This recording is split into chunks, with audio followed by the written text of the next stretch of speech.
This news program is proudly brought to you by Smart Start Breakfast Biscuits and Now Biscuits.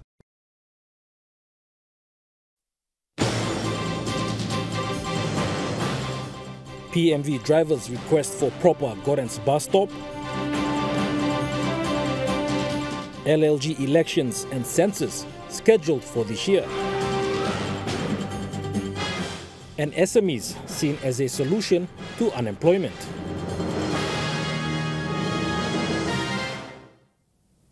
A very good evening. This is National Emtv News. I'm Malcolm Wyra. Thank you for joining us. Public motor vehicle drivers at the Gordon's bus stop are requesting for a proper designated bus stop for PMV buses that start and end their routes at Gordon's. The buses whose routes pass through Gordon's have no proper bus stops, as they have been seen to be moving bus stops from the Unagi Oval to side pavements of the Gordon's police station and the Assembly of God Church. According to several bus drivers of Gordon's bus stops, they have been moving buses based on the instructions of the Gordon's police. A Route 4 bus driver, Junior Napiri, says buses without proper designated bus stops contribute to polluting the city and causing traffic congestion. Emtv should make some proper bus stop, make more cement floor, this like na mibla putin bus line good na. Kind of formal tabari will make him formal tabari and damrol make him liadol should make some organize all car good. A Route 501 bus driver, Fabian Sandy, said this has also contributed to PMV operators losing their customers as they fear walking out to the undesignated bus stops.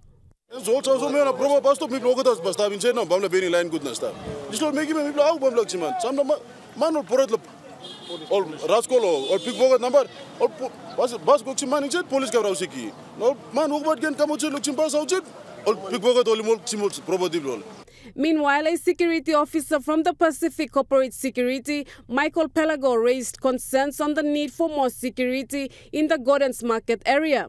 Pickpocket na, still passing them go to the side. I'm lawyer, Mibla all come lawyer, Mibla all him no come lawyer. Also now me like one player. You blank give me some security law. All any citizen must give me some security law this side. Because I got the planted time and me work hold him na log him said na pagin to me blood to in a stop risky. Malinta Yopolo, National Emtv News. Hohola 4 residents expressed growing frustration over the worsening state of the Dikagari Road, a vital link connecting Tokarara and Waigani. The road has been in a dilapidated state over the years, affecting locals and daily commuters, including PMV operators.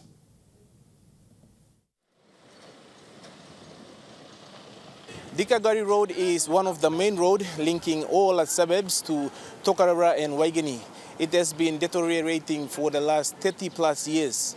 Now, concerned residents in Ola 4 and PMV operators in the area are appealing to the National Capital District Commission to look into this issue and fix it. Long-time residents highlighted that the National Capital District Commission had awarded contracts to small contractors for road repairs. However, these efforts seem insufficient as the contractors typically use gravel to patch potholes, resulting in a temporary fix that fails to withstand heavy rain, causing frequent deterioration. So what now mibla lagim lo resident lo ola kam lo torra milagim sla road must change. Look lo mie and same road stop in on good la.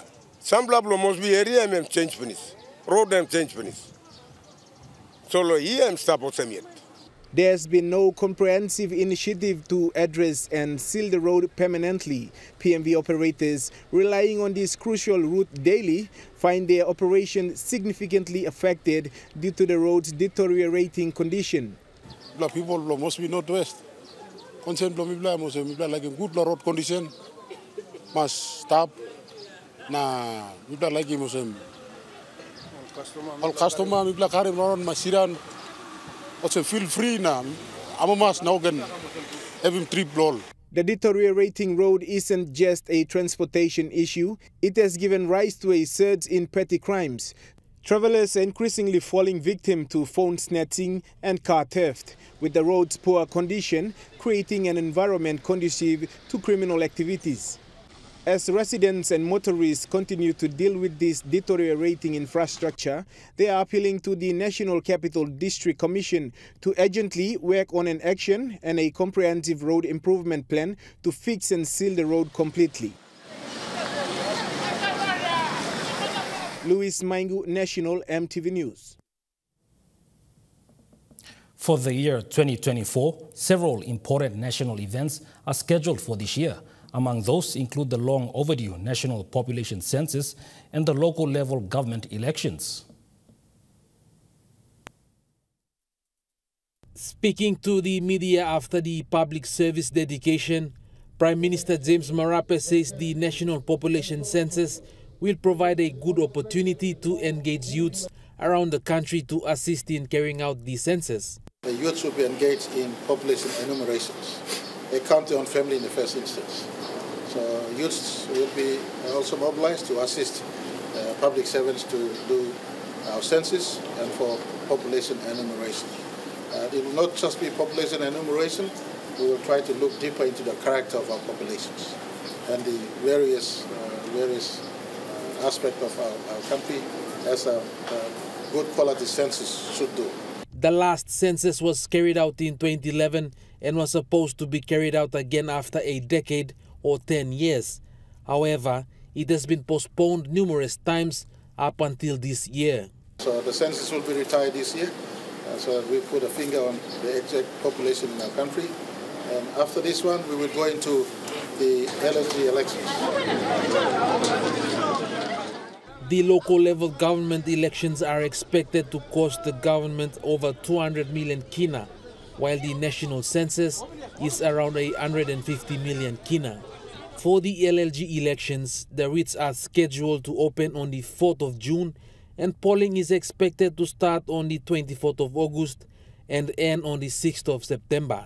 Meanwhile, the national census is expected to take place from the months June to July this year. Edson Kuso, National Emtv News. Engaging citizens with small and medium enterprises can have a positive impact towards addressing the increasing unemployment rate in the country. This was underlined by the president of the Micro, Small and Medium Enterprises Council, Desmond Yaninen. Engaging citizens to participate meaningfully in the small and medium enterprises sector can be one of the answers towards addressing unemployment in the country. This was highlighted by the president of Micro, Small and Medium Enterprises Council, Desmond Yaninen. He added that the majority of the country's population are not engaged in the economy, stating that just like other sectors like agriculture and fisheries that can contribute to addressing the unemployment rate, SME is no exception.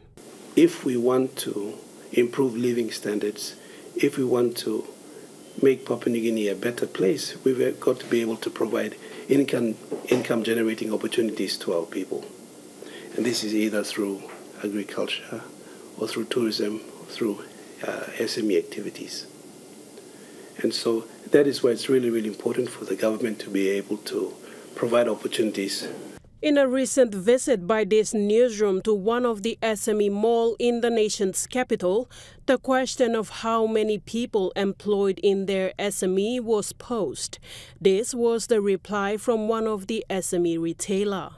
I've created for the girls. I've created 5 girls to help me. Echoing the same sentiment, Mr. Yaninen expressed how this can address the issue of unemployment in the country. SMEs are the largest employers. They employ almost 80% of the entire workforce is employed by SMEs. On average, one SME employs 4 people. And so, according to the SME policy of 2016, the target for the government was to create 500,000 SMEs. 500,000 SMEs would create about 2 million jobs for our people. And that was how the government strategized to address the unemployment problem, was to create SMEs. SMEs would then go out and employ people, and that's how you would address unemployment.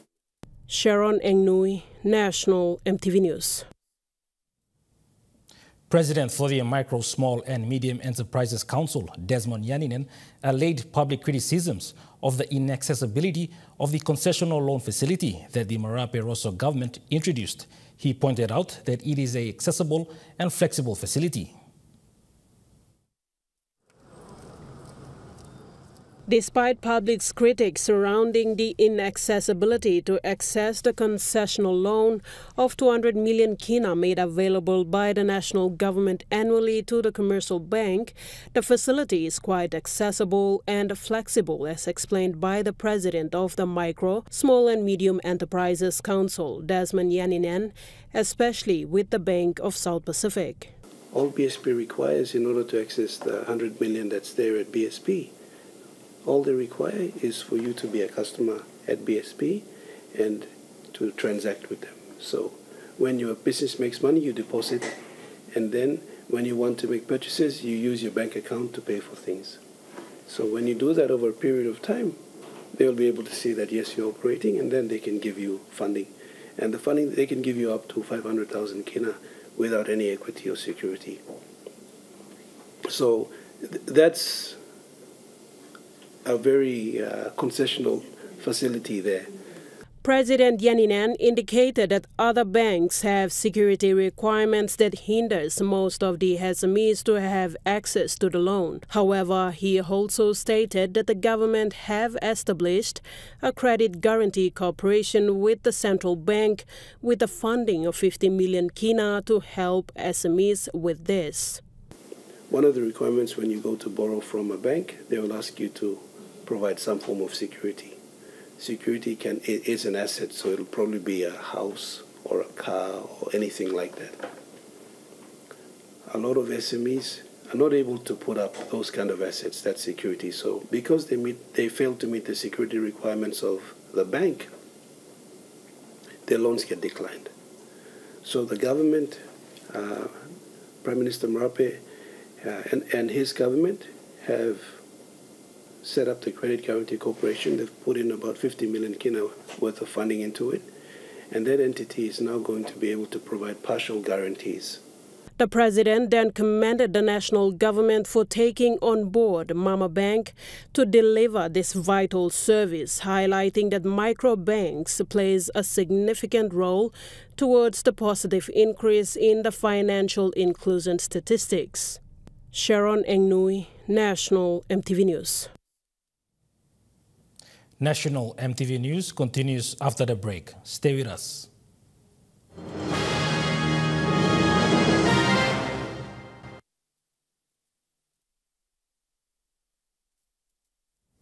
You're watching National Emtv News.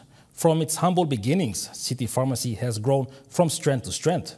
Today marks another milestone for the company with the opening of the 35th City Pharmacy outlet at 8 Mile in Port Moresby. According to CPL CEO Nevin Raju, the pharmacy was opened on the 8th of September last year. However, they were not able to dispense medicine without a license. The opening today will enable the pharmacy to dispense prescribed medicine to patients after obtaining a license from the National Department of Health. He highlights that Papua New Guinea is a land of immense beauty and resilience, yet we face challenges. Like many around the world, we witness the growing burden of lifestyle diseases, diabetes, heart ailments and more. These aren't just statistics. Hence, CPL Pharmacy steps in not just as a dispenser for prescription, but a champion of healthy living. The CEO elaborates that the opening is a commitment to empower a healthier and happier future of every citizen. Raju adds that this journey has come into fruition because of a collaborative effort. This journey, however, isn't a solo act. Each of you needs to play your part, choosing a healthy meal, working an extra mile, prioritizing sleep, all of this strengthens the fabric of our shared well-being. Together, we can build a future where lifestyle diseases are not a threat, but a memory. CPL 8 Mile branch pharmacist Edita Ediwa says that since commencing work, she did not dispense medicine as a pharmacist. She says the opening enables the opportunity after 4 months. We got our license to operate as a pharmacy. I'm able to serve patients with prescription medicines. So I'm excited about that, and I'm looking forward to serve a lot of patients. Gladys Kila, National Emtv News. Following up on unlawful conducts of rogue police officers, highway truck drivers have shared their grievances regarding multiple roadblocks when they are constantly being charged over betel nut bags on the highway roads and also in the city when there are designated betel nut markets. According to a Route 600 driver, John Iver, highway PMV trucks of Route 600 and 400 are facing an issue where there are multiple roadblocks starting on the highway roads and coming into the city. According to Iva, at every roadblock, the drivers have been charged for carrying betel nut bags belonging to passengers for their own personal use. The disgruntled driver said at every roadblock they pay money to the rogue officers just to be allowed to continue their travels into the city. The Route 600 and 400 highway truck drivers are now raising a question to the police commissioner regarding betel nut ban in the city. So, people like say, true. Boy and Ben inside the city, how people looking more man selling boy the street go come na. Same time too. Balus, all the balus boy come here, balus Karim boy come and say, why not you go to the airport na? Simsa balus here, Karim boy come, Karim go to tapo to one time. Mipla bambla we drive all placement number bambla. When face him like an issue every day, every night. Time mipla come and tapo sa kain la highway. So same something taso. Also raising a question to the police commissioner regarding the permits and license of drivers is Layat EPC, a Route 600 driver. Driver na boss crew, lo site to license na permit bloy mi. Bokora time or policeman zakchim na oli mokora. Tami bla salaksim emol santok nogat. Bibla kari manegam na bibla ksim. So me ask police commissioner, you been passed la law too or nogat? The Route 600 and 400 PMV truck drivers said they note that there are some genuine police officers who are carrying out their duties lawfully, while there are others who are abusing their authority as members of the force and demanding money from the drivers. Me appeal this go police commissioner. If you good leader blomipla, please addressing this issue. Mipla plenty blomipla and this income blomipla. Plenty time mipla so go back. Owners blockar also complain blomipla. Also, tin was mipla sa German. Mipla na working money blocker, but money blocker, sa golo we, sa golo policeman. Mino bagarap mo policeman, ipla good lo policeman ipla stop. But anta blo dislike some lo police also German na, also city mipla no sa kisi mo money lo side. Malinsa Yopolo, National Emtv News. Prime Minister James Marape has declared his government's unwavering commitment to the 228.89 million kina improved technical and vocational education for employment project through the Department of Higher Education, Research, Science and Technology. Prime Minister Marape made this announcement following an extensive meeting with the Minister for Dehest, Don Pollier, and Acting Secretary Professor Father Jan Zuba. The initiative, co-funded by the Asian Development Bank, is focused on 10 technical colleges. The program aims to fortify the fundamentals of selected TVET colleges with a strategic focus on construction and agriculture, serving as the entry points to nurture and model TVET centers of excellence. Playing pivotal roles in advancing this critical sector is the Government of Australia, People's Republic of China, Japan, and the European Union. The Prime Minister said the project is set to receive co-financing from ADB, the Government of Australia, and the Government of Papua New Guinea. The technical colleges involved are Port Moresby Technical College, Mount Hagen Technical College, Goroka Technical College, Medang Technical College, Lay Polytech Institute, Simbu Don Bosco Technical Institute, West New Britain Technical College, Bougainville Technical College, Kiunga TVET Center, and Highlands Agriculture College. Natasha Voy, National, MTV News. Prime Minister James Marape has extended a warm welcome to the Department of Higher Education, Research, Science and Technology 2024 Management Action Plan. This follows a comprehensive session on the 4th of this month with the Higher Education, Research, Science and Technology Minister, Don Pole, and Acting Secretary, Professor Farah Jan Chuba.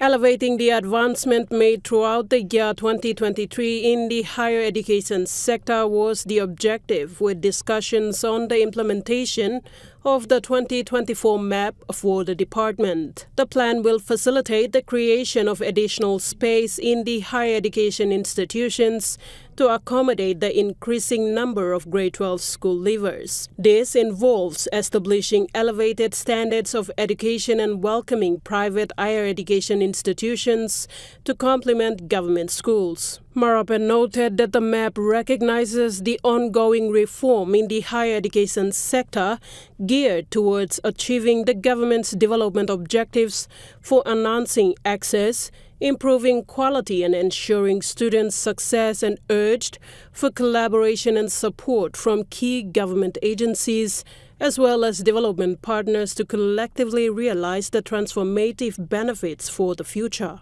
Marape then acknowledges Minister Polye and the Secretary for their continued support and guidance in ensuring the success of these initiatives.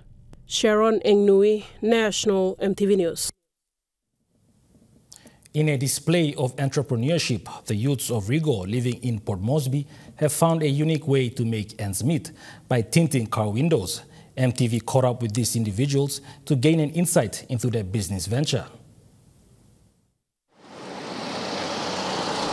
Along the Kauai Drive Street near Paradise Food Limited, these young entrepreneurs stand ready to tint car windows for motorists seeking their services. Motorists in need of tinted windows conveniently pull over at the side of the road to get their car glass tinted. Mehdi Henry, a tinting expert with 4 years of experience, shared that he engages in this business to support his family.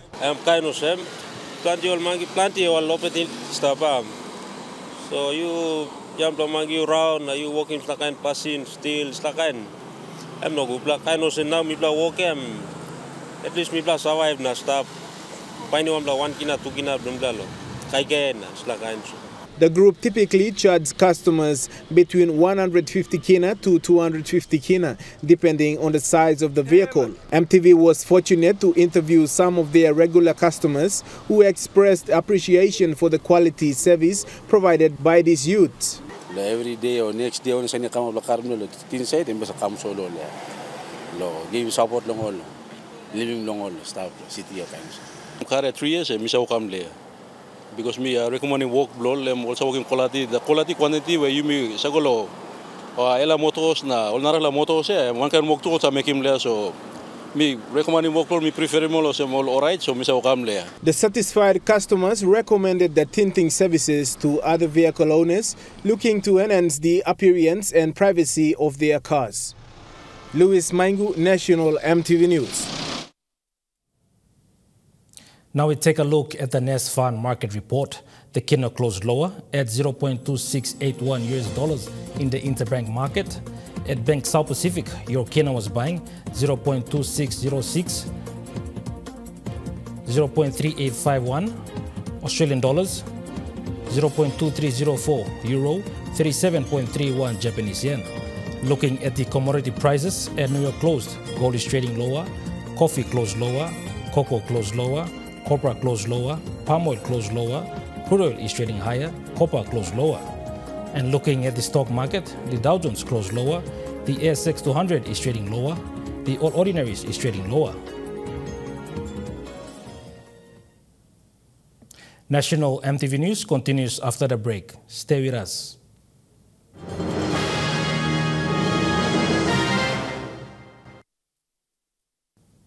Now we take a look at the Nest Fund market report.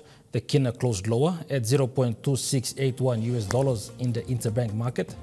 At Bank South Pacific, your kina was buying $0.2606, $0.3851 Australian dollars, $0.2304 euro, 37.31 Japanese yen. Looking at the commodity prices, at New York closed, coal is trading lower, coffee closed lower, cocoa closed lower, copra closed lower, palm oil closed lower, crude oil is trading higher, copper closed lower. And on the stock market, the Dow Jones closed lower, the ASX 200 is trading lower, the All Ordinaries is trading lower. National Emtv News continues after the break. Stay with us.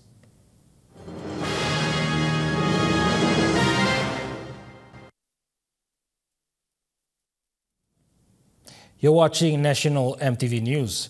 Moving to overseas news, and in Indonesia, the three candidates racing to lead Indonesia after the elections this year have debated in a presidential candidate rally ahead of next month's election.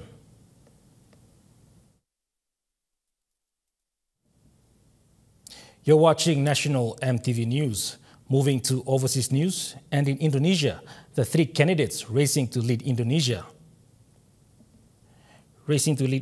after the elections this year have debated in a presidential candidate rally ahead of next month's election.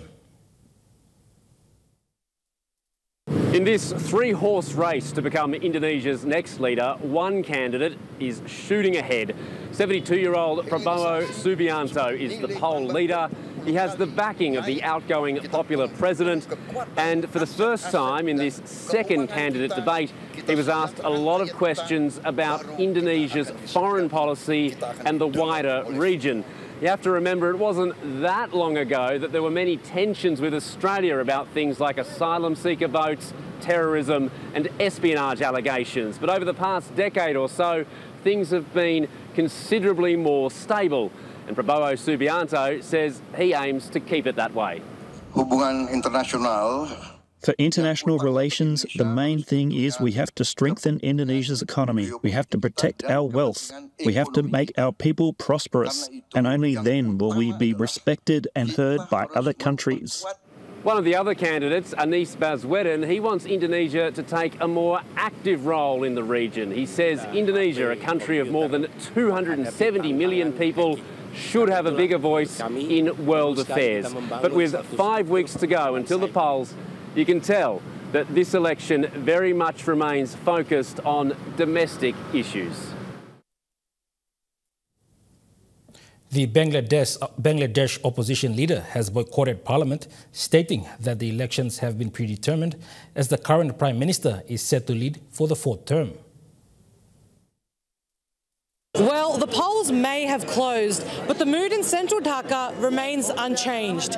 We went to a bunch of different polling stations in the early hours of the vote, and while there were some small crowds, overall voter turnout was low. And the reason that's important is because it indicates how many people decided to participate in what's been called a predetermined election.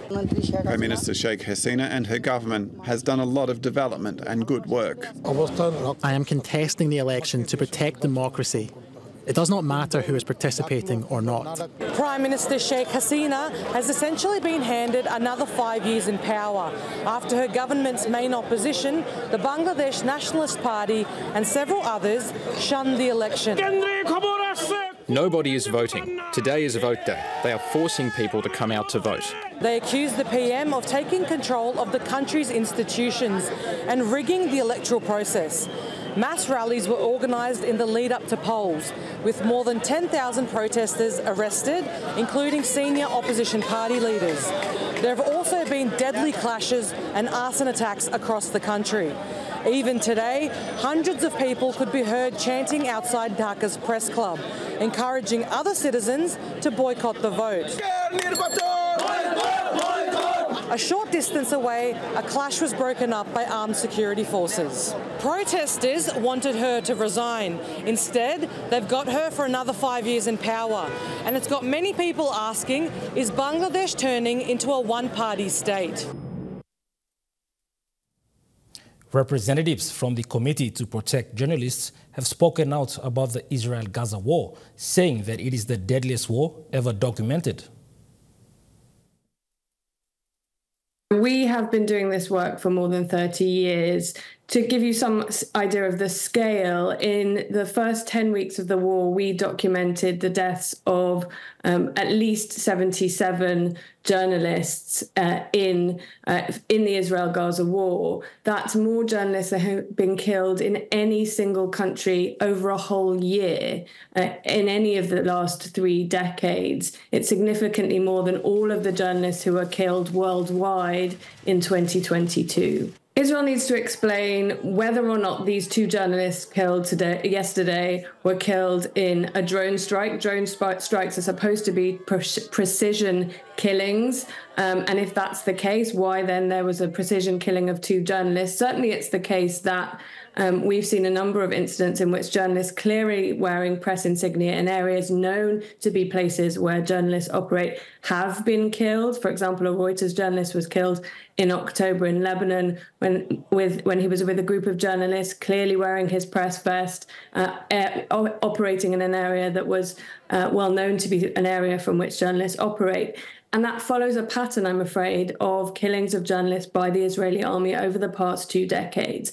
We've seen at least 20 journalists killed by the Israeli army over the past 2 decades prior to this current war, and no one has ever faced any kind of accountability for those deaths. We need to see those deaths properly investigated and Israel or those responsible to be held accountable. International volunteers from different countries are the backbone of the reconstruction efforts in the war-torn Ukraine.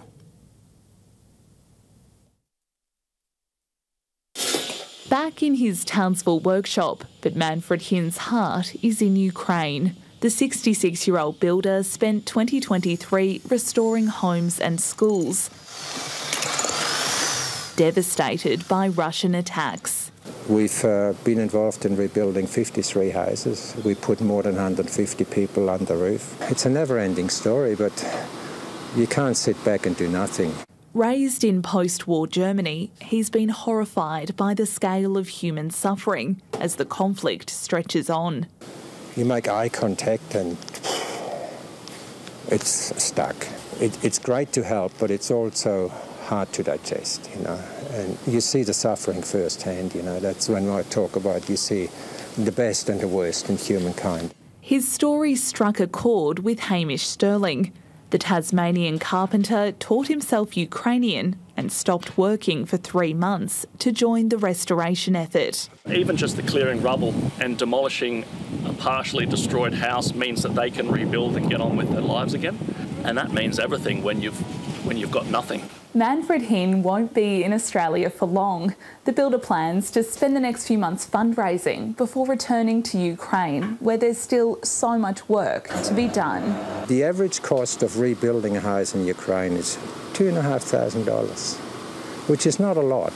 We have hundreds of houses lined up where we need fundings for. Eventually, he hopes to create a network of builders without borders, inspiring more tradespeople to take their skills to the front line. Letting the locals know that they're not forgotten, and the world's still paying attention and that the world still cares is hugely uplifting for them. National Emtv News continues after the break with Trukai Sports. Stay with us.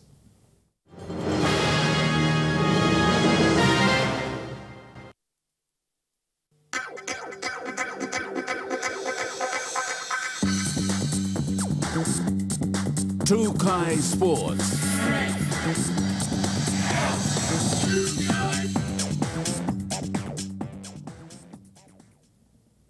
Welcome to Trukai Sports. The Hohola Rugby League competition held its round 3 games today at the EP Park in NCD, beginning with the B-grade pools. The IPI Park came to life with the cheer of fans and friends throughout the competition. The Borderline Tigers take on the Tia Broncos in the B-grade pool to kick off round 3 this morning, with Borderline Tigers whooping a score of 16-0. The second match saw Yamaina Wild Waves go up against the Kapomanda Sharks. The power battle ended at full time with Waves overpowering the Sharks in an 8-6 victory. To conclude the morning B-grade pool, Hawks 2 Magpies and 13 Bulls scored an 8-8 points draw. Claire Mauta, Trukai Sports. In Gerehu Rugby League Round 7 matches, Ambu Magani were victorious over Columbia Platoons 8-0 in the opening game today. The clash between Three Eels and Cashew Spiders resulted in a draw, while Western Eagles secured a 10-8 win against Kop Kop Bears.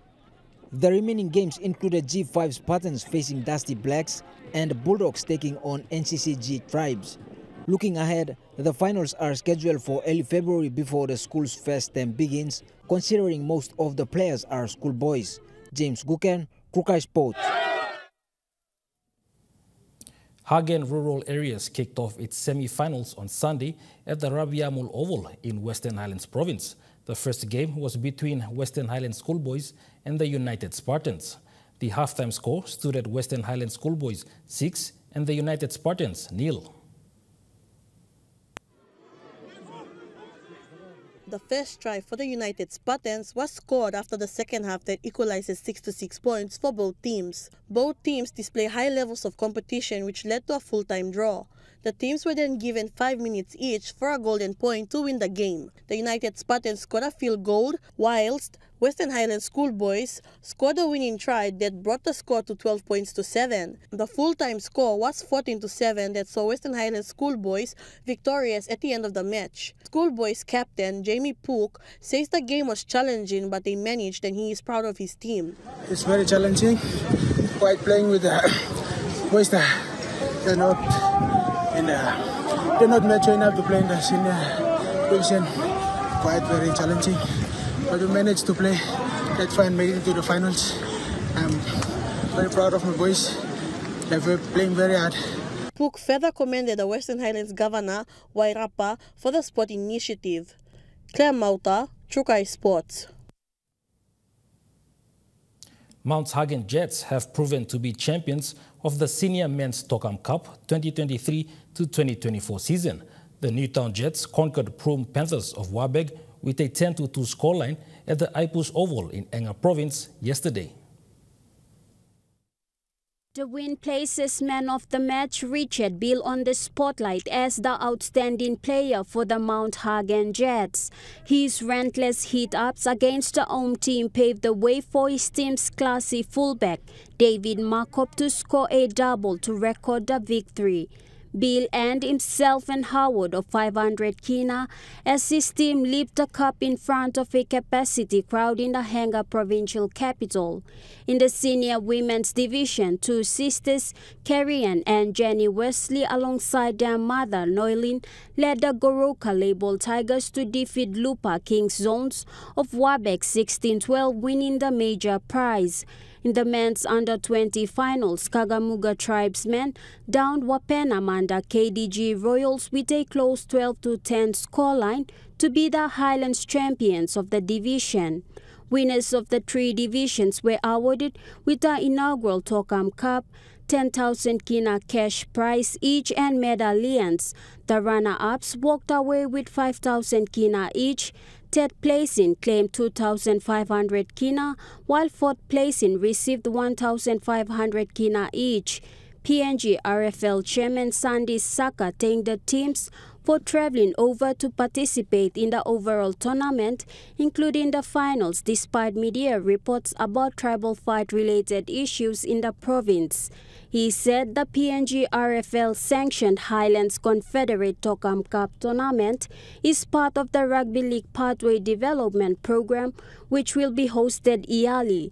Saka said the regional championship comprising Highlands, Momase and Southern will be hosted in Ley on February 2 this year. Gladys Killer, Trukai Sports. Trukai Sports continues after the break. Stay with us. Trukai Sports. You're watching Trukai Sports. Today marked the kickoff of the proper season for the Kokofa Soccer Tournament under 13s and under 16 categories as 5 additional teams joined the league. The matches commenced with the under 13 category, where Dibrook Stars triumphed over Barracks with a score of 3-1. Following that, Kokofa clashed against Dibrooks in the under 16 category. Meanwhile, in the under 13 division, Gerehu faced off against Kokofa Academy.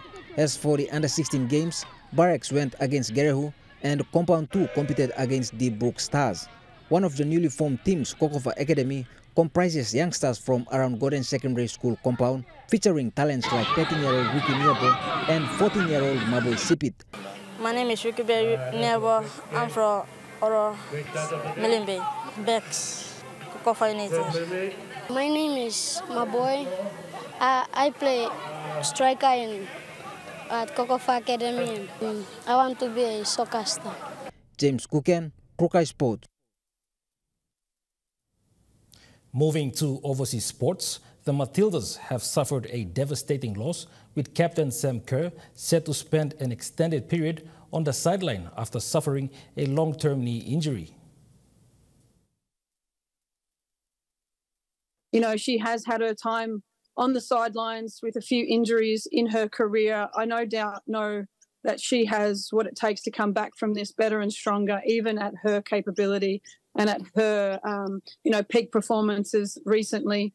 She can still get that little bit better. And I think, one of these things that happens in an athlete's career, and I know that she has what it takes to get back onto the field, with a good, strong recovery. It's one of those injuries that you can have between, it can be as little as 6 months. It can go all the way into 18 months. It just depends on what additional injuries that were sustained along with the ACL. So you can have meniscus tears. It can also lengthen the recovery there. But the fact of the matter is that Chelsea is one of the top footballing teams in the world, and she will have every resource. Australia has levelled its T20 Women's Cricket Series with India at 1-1 after a 6-wicket victory in Mumbai. Batting first, India finished at 8 for 130 and Australia reached the victory target with an over to spare. Elise Perry top scored with 34 not out in her 300th international. Oh, yeah, it's definitely a special privilege. I think, it's kind of crept up on me a little bit. And in the last couple of days, it sort of just made me reminisce where it all started, really, in the backyard with my dad and my brother. And I'm especially grateful that somehow starting there has miraculously turned into a career for as long as it has been, playing around the world. So huge privilege and honour, and just great to play with these girls. They're amazing. The Brisbane Heat have secured a final spot in the Men's Big Bash League after beating Hobart by 1 run at the Gabba. The undefeated Heat were restricted to 7 for 132, with opener Colin Munro hitting 56. The hosts then held off Hobart in a revised DLS run chase due to a rain delay. Brisbane fast bowler Xavier Bartlett finished with 3 for 30 and was named Player of the Match. Former world number 1 Rafael Nadal is out of the Australian Open tennis tournament after suffering a torn muscle and choosing to return home to Spain for treatment. The 37-year-old took to social media to announce the news, revealing that an MRI revealed he suffered a micro tear. Nadal received treatment during a 3.5-hour match in Brisbane on Friday night when he lost in 3 sets to Australia's Jordan Thompson. The 22-time Grand Slam champion was just 3 matches into his return from a 12-month layoff where he needed surgery for a hip injury. His withdrawal leaves the Australian Open without one of its biggest draw cards. There are also concerns regarding the 2023 champion Novak Djokovic, who's also under an injury cloud with wrist problems. That ends Trukai Sports. The Money Plus weather report is next. Stay with us. Trukai Sports.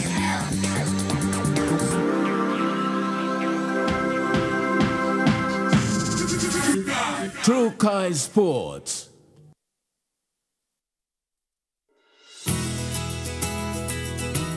This weather update is proudly brought to you by MoneyPlus, with you always.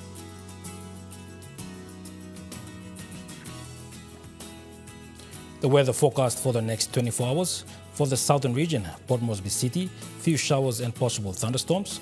Popondetta, some showers and possible thunderstorms. To the Momase region, Ley City, partly cloudy with few showers and possible thunderstorms. Vanimo, some showers and possible thunderstorms. To the New Guinea Islands region, Lorengau, cloudy periods with few showers. Buka, partly cloudy with brief showers. To the Highlands region, Mount Hagen City, partly cloudy with few showers and possible thunderstorms. Mendi and Wabeg, cloudy with some showers and possible thunderstorms.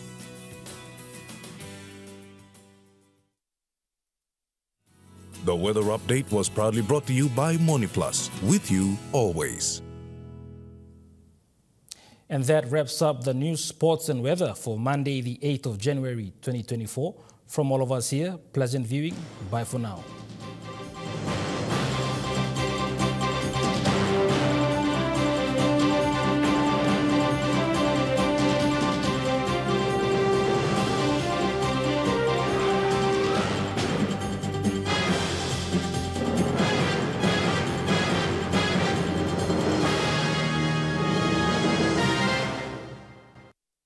This news program was proudly brought to you by Smart Start Breakfast Biscuits and Gold Nuggets.